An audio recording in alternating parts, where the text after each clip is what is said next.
हैं तो opposition party भी पूरी ताकत के साथ थी, लेकिन भारत की जनता ने तीसरी बार लगातार मोदी जी का साथ दिया। और इसीलिए हमें समझना होगा कांग्रेस और बीजेपी के काम करने की संस्कृति का अंतर। We will have to understand the working culture, the difference between Congress party and Bharatiya Janata Party. 70 साल, 70 years we heard one name. 70 साल हम सुनते रहे एंटी इनकम्बेंसी, एंटी इनकम्बेंसी। सरकार आती थी और जाती थी, आती पीछे थी और जाती पहले थी, क्योंकि जो सरकार में बैठता था वो एंटी इनकम्बेंसी से ग्रसित होता था, लोगों की आशाओं को निराशा का पानी फेर दिया जाता था। लेकिन मोदी जी के आने के बाद भारत ने पहली बार प्रो इनकम्बेंसी शब्द सुना, प्रो इनकम्बेंसी शब्द सुना। इस बात को भी हमको ध्यान में रखना। अब सरकारें जाती नहीं है, भारतीय जनता पार्टी की सरकार आती है तो एक बार नहीं, अनेकों बार टिक करके जनता की सेवा करती है। यह भारतीय जनता पार्टी का कल्चर है, यह भारतीय जनता पार्टी की संस्कृति है। और मैं यहां आपको बताना चाहूंगा कि 2014 में भारतीय जनता पार्टी को लोकसभा के चुनाव में 31.3% वोट मिले थे, 18 करोड़ वोट मिले। और 2019 में भारतीय जनता पार्टी को जहां 17 करोड़ वोट मिले थे, वहीं 2019 में 23 करोड़ वोट मिले और 37.7% वोट प्रतिशत बढ़ा। और आपको जानकर खुशी होगी कि 2024 में 23.5 करोड़ वोट भारतीय जनता पार्टी को मिला और लगातार तीसरी बार भारतीय जनता पार्टी की सरकार बनी। मित्रों, जब मैं कहता हूं कि द फ्यूचर लाइज विद भारतीय जनता पार्टी, तो मैं हवा में नहीं कहता हूं।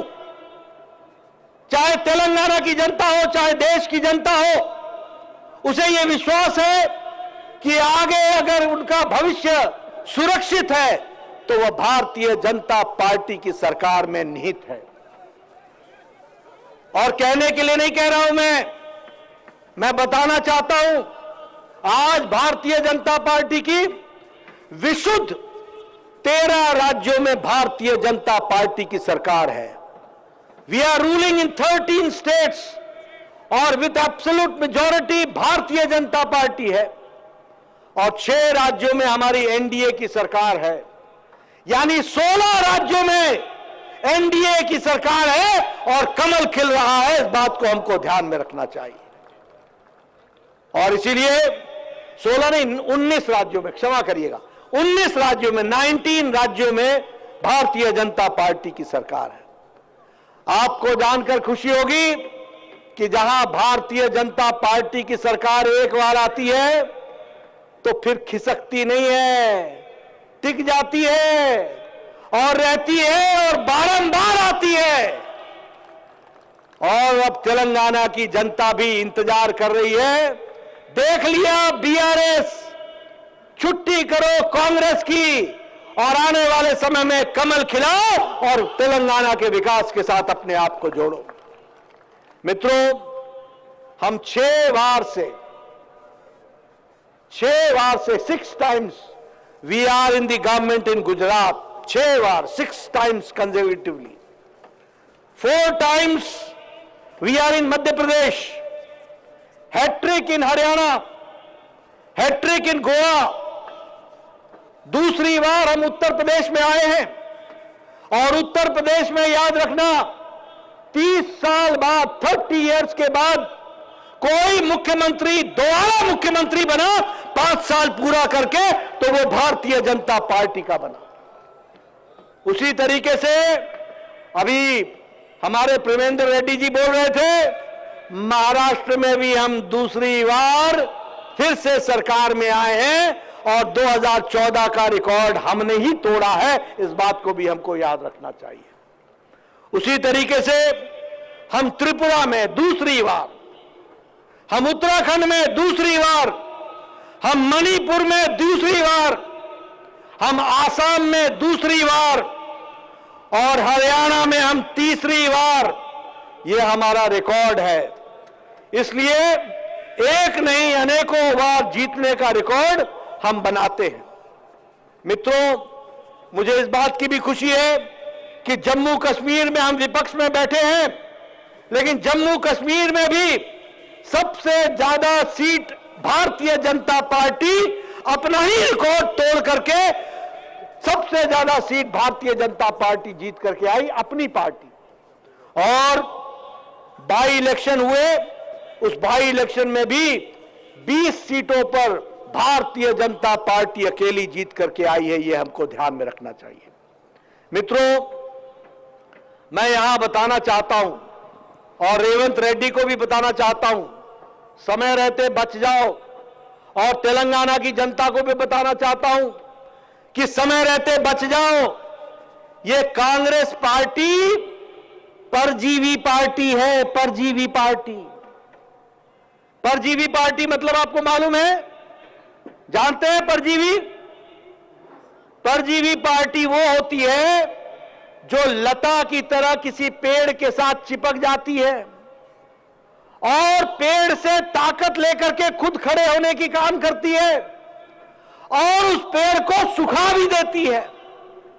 कांग्रेस पार्टी ऐसी पार्टी है जो अपने बूते पर नहीं खड़ी होती, ये दूसरी पार्टियों के बूते पर खड़ी होती है और जिसके सहारे खड़ी होती है उसको भी डुबो देती है। ये कांग्रेस पार्टी का रवैया है। और हमने देखा जहां ये सीधे कांग्रेस पार्टी की लड़ाई होती है, वहां कांग्रेस का हाल क्या होता है, इस बात को आप समझ लीजिए।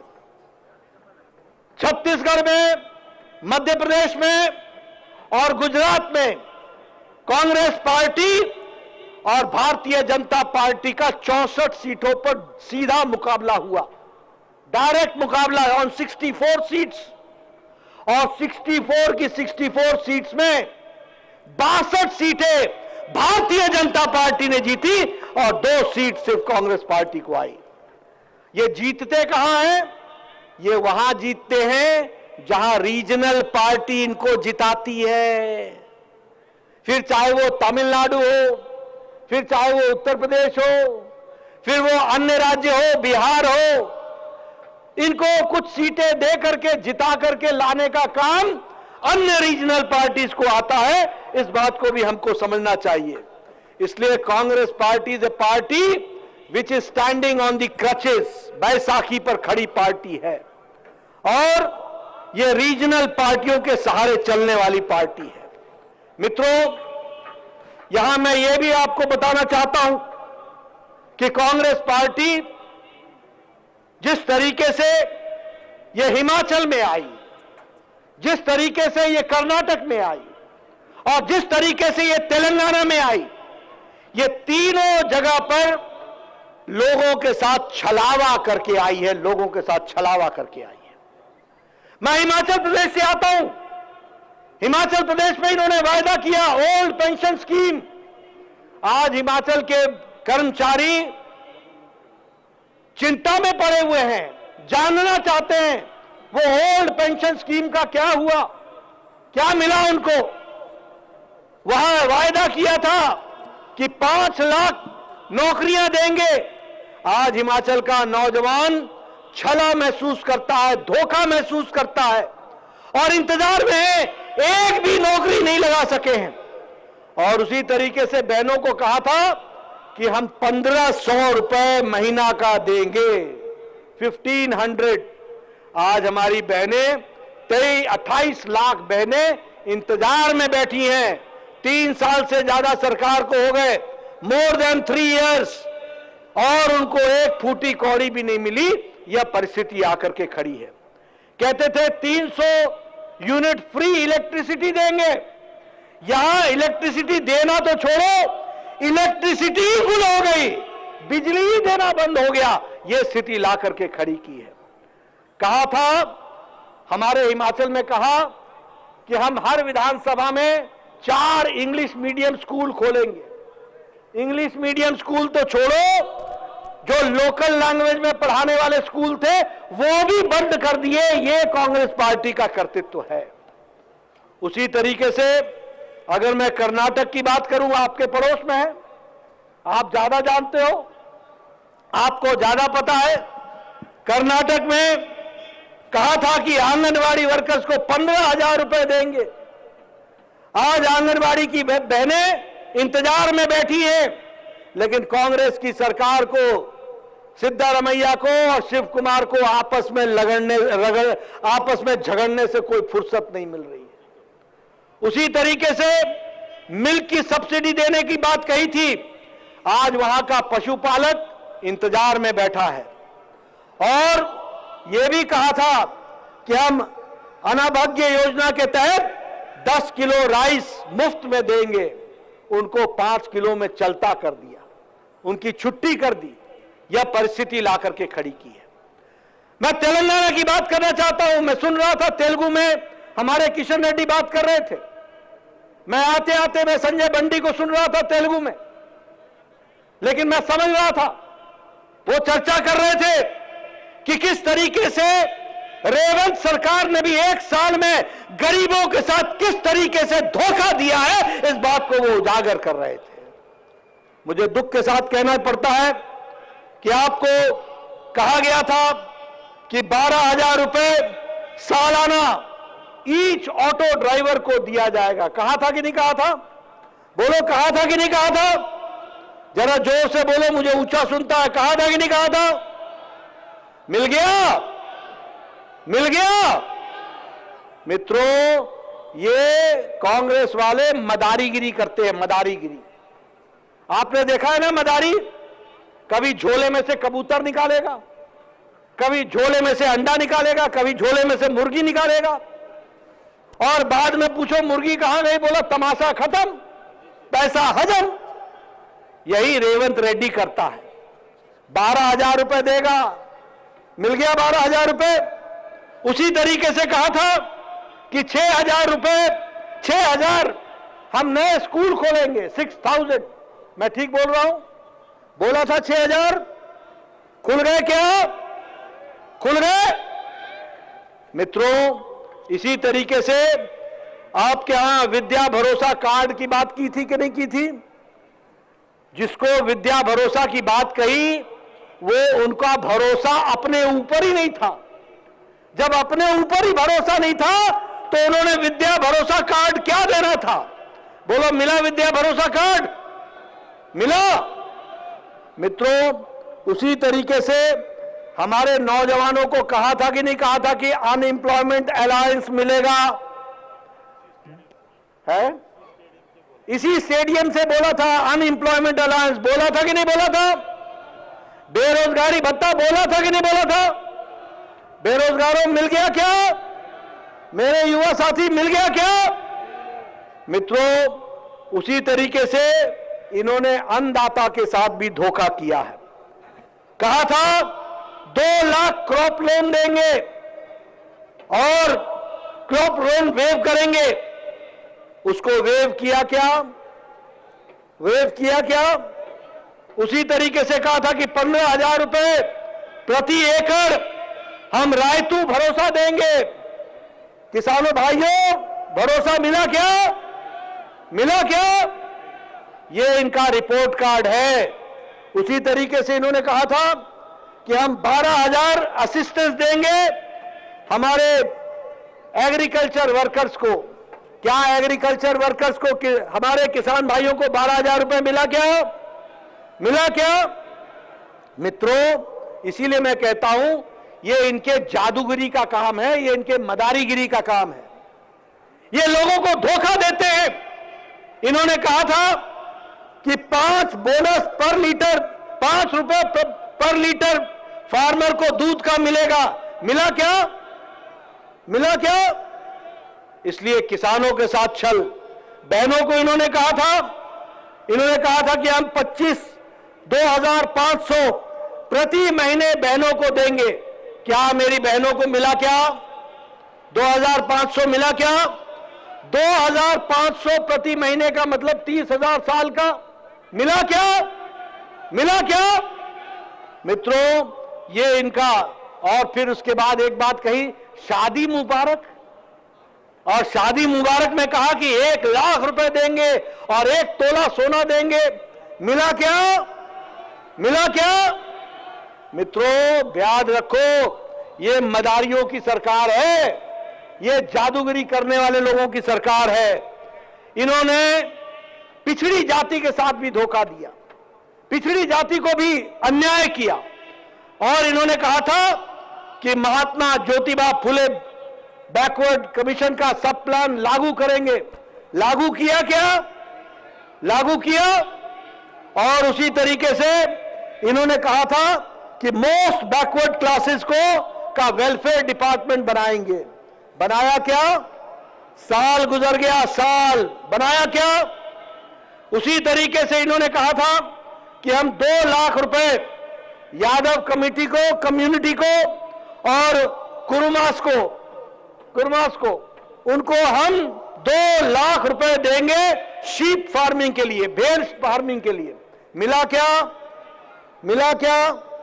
अब आप बताओ, ये मदारियों की सरकार है कि नहीं है? ये जादूगरी करने वाली सरकार है कि नहीं है? ये धोखेबाज सरकार है कि नहीं है? ये फरेब करने वाली सरकार है कि नहीं है? ये युवा विरोधी सरकार है कि नहीं है? ये किसान विरोधी सरकार है कि नहीं है? ये महिला विरोधी सरकार है कि नहीं है? ये कर्मचारी विरोधी सरकार है कि नहीं है? ऐसी सरकार को रहने दोगे क्या? ऐसी सरकार को चैन से रहने दोगे क्या? मित्रों, इसलिए ये हमारी जिम्मेवारी बन जाती है कि हम आगे ध्यान में रखें कि हमको जो विकास करना है उसके दृष्टि से भारतीय जनता पार्टी ही एकमात्र पार्टी है जो तेलंगाना का विकास कर सकती है। मुझे यह भी बताया गया कि आजकल यहां ऋण लेने की आदत हो गई है। कर्जा लो, मौज मनाओ। मैं किशन रेड्डी से कह रहा था आते आते, मैंने डीके अरुणा जी से भी चर्चा की, अरविंद जी से भी चर्चा की, कोंडा विश्वेश्वर रेड्डी जी से भी चर्चा की। मैंने कहा, आप ध्यान में रखो, ये कांग्रेस पार्टी काठ की हांडी चढ़ाती है, काठ की हांडी। ये काठ की हांडी मालूम है आपको क्या होता है? अगर लकड़ी की हांडी चूल्हे के ऊपर रखोगे तो वो हांडी जलेगी कि नहीं जलेगी? जलेगी कि नहीं जलेगी? तो काठ की हांडी बार बार नहीं चढ़ाई जाती, ये एक ही बार जलती है और सदा सदा के लिए समाप्त हो जाती है। और जब मैं ये बात कह रहा हूं तो मैं 2-3 बातें आपके सामने कहना चाहता हूं। कांग्रेस पार्टी 4 वाक के सिद्धांत को लागू करती है। 4 वाक ने क्या कहा था? जितने दिन जियो यावत जीवित, जितने दिन जियो सुखम जीवित, सुख से जियो, जितने दिन जियो मौज में जियो, और मौज लेने के लिए ऋण लो और घी पियो।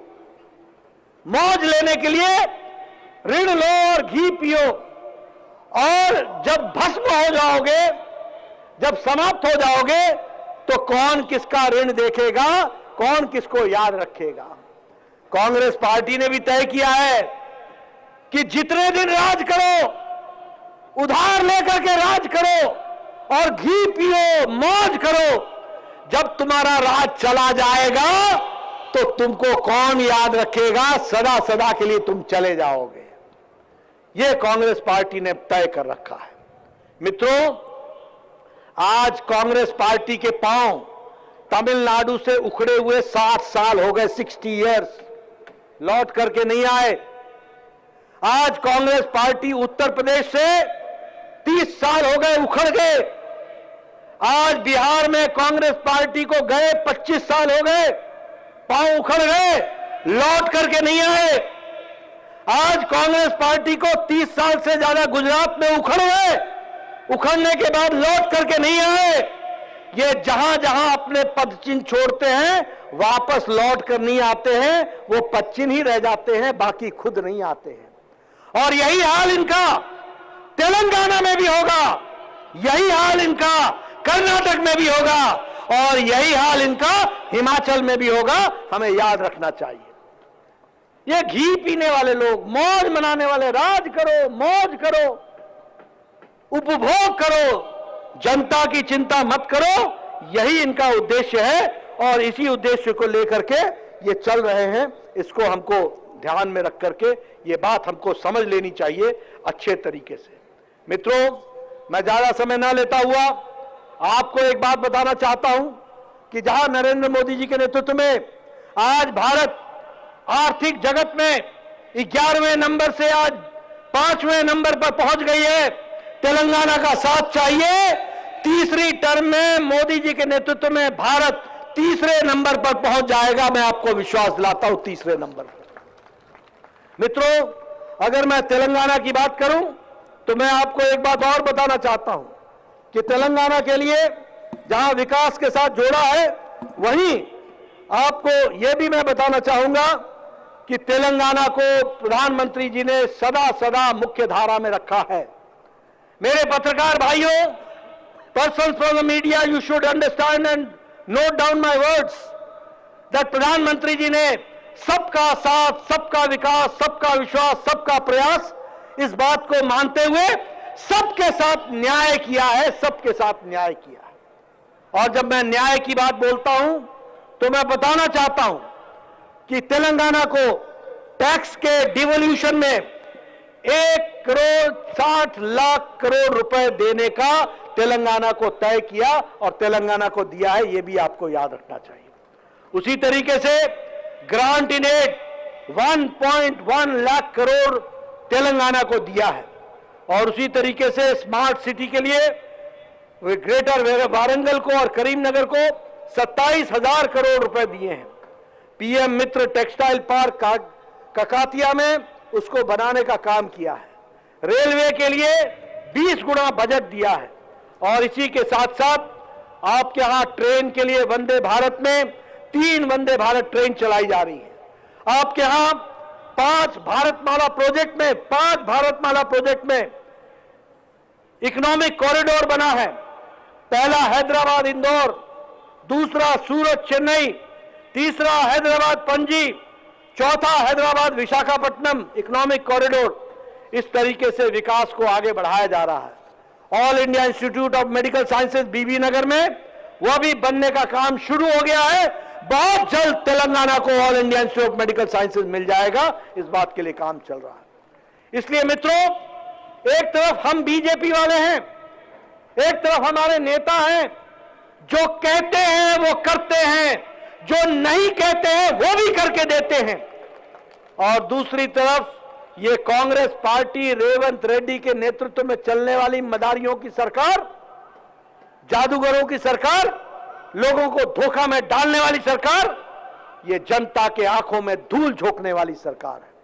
और इसलिए आपसे मैं निवेदन करूंगा कि आपने जो ये कार्यक्रम चलाया है, आप इसको आगे बढ़ाइए, गांव-गांव जनता में पहुंचाइए, जन जन तक पहुंचाइए कि किस तरीके से हम काम करने वाले लोग हैं और वह आराम करने वाले लोग हैं। हम जनता के लिए पसीना बहाने वाले लोग हैं, हम जनता के आंखों के आंसुओं को पोंछने वाले लोग हैं, और वो लोग जनता के हितों के साथ खिलवाड़ करने वाले लोग हैं। वह लोग जनता का विश्वास को खोने वाले लोग हैं, और वो लोग जनता का विश्वास लेकर के राज्य में बैठ करके राज्य का उपभोग करने वाले लोग हैं। ऐसे लोगों को घर बैठाना जरूरी है, और जो लोग आपकी सेवा करते हैं उनको काम पे लगाना जरूरी है। इसलिए कमल के निशान को आगे बढ़ाइए, तेलंगाना को विकास में जोड़िए। इन्हीं शब्दों के साथ बहुत बहुत धन्यवाद। जय भारत, जय तेलंगाना।